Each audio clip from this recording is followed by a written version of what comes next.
Hello. आज मैं फिर एक नया वीडियो जो एडमिशन ऑफ पार्टनर से रिलेटेड है उसको ही आगे कंटिन्यू करना मांगता हूँ। और जो इससे पहले वाला वीडियो था उसमें मैंने बताया था कि कौन कौन सी एडजस्टमेंट आपको करनी है। इससे पहले जो था प्रॉफिट शेयरिंग रेशियो चेंज कैसे होता है, और उस वीडियो एक पूरा वीडियो उसमें है। उसमें अलग अलग मेथड है। उसके बाद था valuation of goodwill. Valuation of goodwill का कितने तरीके से गुडविल वैल्यू की जाती है उसके बारे में है। उसके बाद एक और है कि गुडविल का ट्रीटमेंट कैसे होता है जब एडमिशन ऑफ पार्टनर होता है। कोई पार्टनर आता है तो वो जो गुडविल लेके आता है या बाय द वे वो गुडविल लेके नहीं आता है, उसका क्या ट्रीटमेंट होता है। और उसके बाद दूसरे और वीडियो में ये है, उसके मेथड्स अलग अलग हैं, किस किस मेथड से आपने वो गुडविल करने हैं। और उसके बाद है कि रीवैल्यूएशन अकाउंट। ये हर एक टाइम पे आपको रीवैल्यूएशन हर एक क्वेश्चन में करीब करीब करना पड़ता है।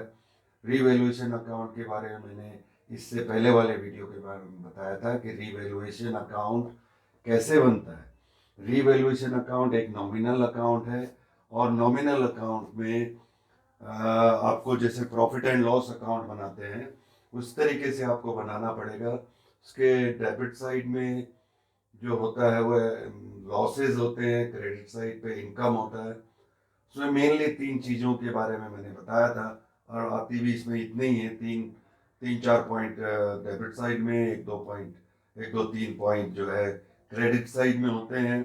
डेबिट साइड में जो है तीन चीज़ें आप ध्यान में रखिए। एक तो होता है decrease the value of asset. Asset की वैल्यू कम होती है तो आपको उसमें डेबिट साइड पे लिखना है। रीवैल्यूएशन अकाउंट में जो तीन चीजें हैं डेबिट साइड में लिखने की हैं, उसमें है कि डेबिट में जो वैल्यू है एसेट की, अगर वैल्यू एसेट की वैल्यू डेबिट डिक्रीज होती है, कम होती है, तो उसको डेबिट साइड में लिखना है। और अगर उसकी वैल्यू एप्रिशिएट होती है या इंक्रीज होती है, एसेट के दाम बढ़ रहे हैं, तो उसको हम क्रेडिट साइड पे लिख लेते हैं। दूसरा पॉइंट होता है लाइबिलिटी। लाइबिलिटी वो होती है जिसको हमको देना होता है। अगर लाइबिलिटी बढ़ रही है तो वो डेबिट साइड के अंदर आती है, और लाइबिलिटी कम हो रही मतलब हमारा फायदा हो रहा, हमारी लाइबिलिटी रिड्यूस हो रही है, उसको हम क्रेडिट साइड पे लिखते हैं। और तीसरा एक पॉइंट होता है कि अनरिकॉर्डेड लाइबिलिटी हैं तो डेबिट साइड पे लिखते हैं, अनरिकॉर्डेड एसेट हैं तो वो क्रेडिट साइड पे लिखते हैं। सो ये तीन चीज़ें आपको मेनली जब रीवैल्यूएशन अकाउंट आप लोग बनाएंगे तो तीन चीज़ों का ध्यान रखना होगा। एसेट कम हो रहा होगा तो डेबिट, एसेट बढ़ रहा है तो वो क्रेडिट साइड पे जाएगा। लाइबिलिटी बढ़ रही है तो वो डेबिट साइड पे, लाइबिलिटी कम हो रही है तो क्रेडिट साइड पे। अनरिकॉर्डेड लाइबिलिटी है तो डेबिट साइड, अनरिकॉर्डेड एसेट है तो क्रेडिट साइड। और बाद में इसका आप टोटल देख लेंगे। अगर क्रेडिट साइड का टोटल ज़्यादा है तो बैलेंसिंग फिगर डेबिट साइड पे आएगी। डेबिट साइड का मतलब है प्रॉफिट है, आपका क्रेडिट ज़्यादा है, फायदा ज़्यादा हो रहा है, और लॉस कम हो रहा है, तो आपका प्रॉफिट निकल आता है। और प्रॉफिट को ओल्ड पार्टनर में और ओल्ड रेशियो में डिवाइड कर देते हैं। अगर किसी क्वेश्चन में रेशियो नहीं दिया हुआ तो आपने इक्वल डिवाइड कर देना। ऐसे ही अगर डेबिट बैलेंस ज़्यादा है और क्रेडिट बैलेंस कम है तो वो लॉस है, और लॉस को आपने ओल्ड पार्टनर में एंड ओल्ड रेशियो में डिवाइड कर देना। ये तो था पहले वाले वीडियो में कि उस रीवैल्यूएशन अकाउंट कैसे बनाते हैं। आज हम एक दो पॉइंट देखेंगे। उसके बाद एक में आता है कि undistributed profit and loss, general reserve और अकुमुलेटेड प्रॉफिट। ये इसका भी एडजस्टमेंट एडमिशन ऑफ पार्टनर में कर लेते हैं। जब पार्टनर एडमिट होता है तो उससे पहले ही जो है उन लोगों को ये नई बैलेंस शीट बनने से पहले ही ये एडजस्टमेंट करने होते हैं। इसमें मेनली दो तीन पॉइंट है। एक तो है treatment of reserve accumulated profit and losses. दूसरा पॉइंट है treatment of accumulated losses among old partner and distributing surplus of specific reserve. अब इसको एक एक पॉइंट के अगर हम देखेंगे तो treatment of reserve and accumulated profit, ये जो रिजर्व है इसमें मेनली एक तो जनरल रिजर्व होता है या सिंपल रिजर्व भी लिख सकते हैं, और दूसरा एक होता है प्रॉफिट एंड लॉस अकाउंट, और एक और होता है इसमें reserve fund, general reserve, reserve fund and profit and loss. इसको अगर ये बैलेंस शीट में, पुरानी जो बैलेंस शीट है, अगर ये पुरानी बैलेंस शीट में लाइबिलिटी साइड लिखी हुई है जनरल रिजर्व और रिजर्व और प्रॉफिट एंड लॉस अकाउंट, ये पुरानी बैलेंस शीट में है,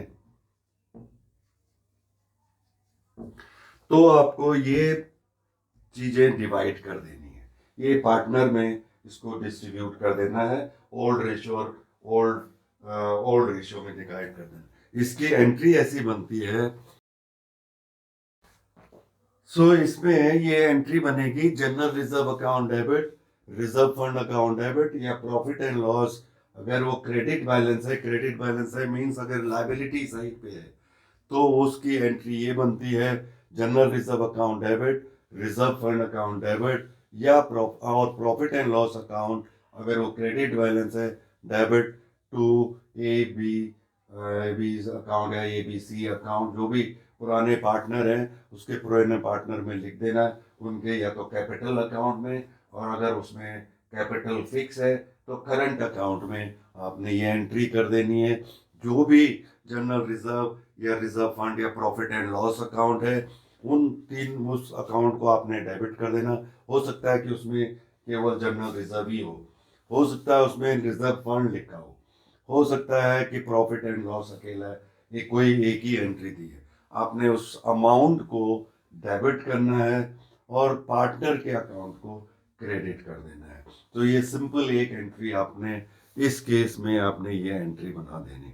अगर रेशियो दिया है ओल्ड रेशियो तो ओल्ड रेशियो में डिवाइड कीजिए, अगर रेशियो नहीं दिया है तो उस अमाउंट को इक्वली डिवाइड कर दीजिए। ये तो हो गया फर्स्ट वाले की एंट्री। दूसरा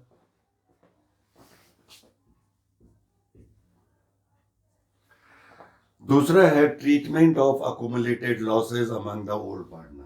अकुमुलेटेड लॉसेज में भी जो होते हैं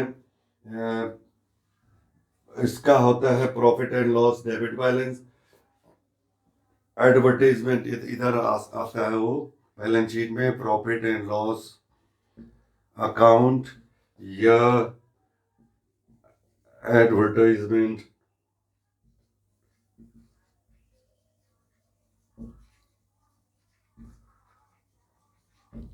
सस्पेंस अकाउंट या डेफर्ड रेवेन्यू। मेनली ये तीन पॉइंट होते हैं। प्रॉफिट एंड लॉस अकाउंट ये डेबिट बैलेंस कहलाता है जो एसेट साइड पे आता है, जो क्रेडिट साइड पे आता है वो, जो लायबिलिटी साइड पे आता है ये क्रेडिट बैलेंस होता है। सो इसका जस्ट अपोजिट ये होता है प्रॉफिट एंड लॉस अकाउंट, ये डेबिट बैलेंस है। एडवर्टाइजमेंट सस्पेंस अकाउंट एक होता है जो बैलेंस शीट में होता है बहुत बार, और एक होता है डेफर्ड रेवेन्यू एक्सपेंडिचर। सो इन चीज़ों को आपने क्या करना है, इसकी एंट्री ये बनती है सेकंड वाले की,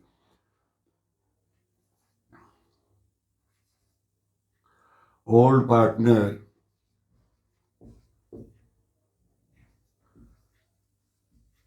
capital account debit to profit and loss account if it is a debit balance.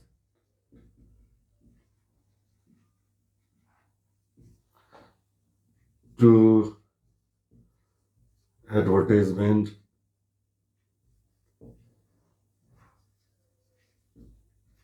suspense account and to deferred revenue expenditure।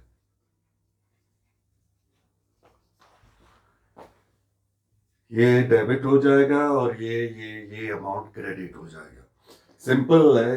अगर ये आपको कैपिटल अकाउंट बनाने होते हैं तो कैपिटल अकाउंट में सपोज ए बी एंड सी है,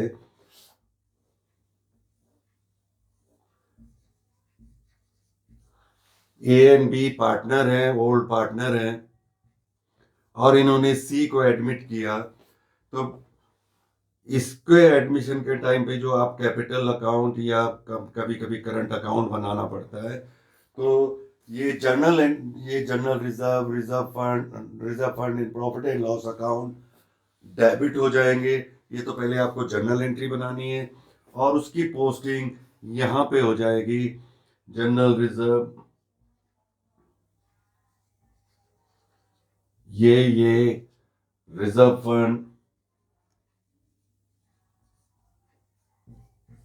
या प्रॉफिट एंड लॉस अकाउंट, ये क्रेडिट साइड आ जाएगी। ये तीनों अकाउंट डेबिट और ये क्रेडिट हो जाएगा, तो ये एक एंट्री बन जाती है। और इसका जस्ट अपोजिट ये है कि ओल्ड पार्टनर्स कैपिटल अकाउंट, अगर प्रॉफिट एंड लॉस अकाउंट ये बैलेंस शीट में डेबिट साइड आता है, तो वो अमाउंट यहाँ आ जाता है प्रॉफिट एंड लॉस अकाउंट। ये ओनली दो पार्टनर जो ओल्ड पार्टनर हैं इसके अकाउंट में आता है। ऐसे ही एडवर्टाइजमेंट सस्पेंस अकाउंट, ये यहाँ आ जाता है, या डेफर्ड रेवेन्यू एक्सपेंडिचर, ये दोनों ये कैपिटल अकाउंट के डेबिट साइड आ जाता है। सो ये एंट्री आपको उस समय पास करनी पड़ती है जब एडमिशन होता है। कभी कभी ये यही पॉइंट जो है रिटायरमेंट ऑफ पार्टनर में भी ये काम आता है। सो इस चीज़ का आपको ध्यान में रखना है कि जब आप कोई भी नया पार्टनर एडमिट होता है, तो उसमें अगर ओल्ड बैलेंस शीट में अनडिस्ट्रीब्यूटेड प्रॉफिट एंड लॉस है, लाइक जनरल रिजर्व, अकुमुलेटेड कोई प्रॉफिट है, आपने उसको डिवाइड कर देना है।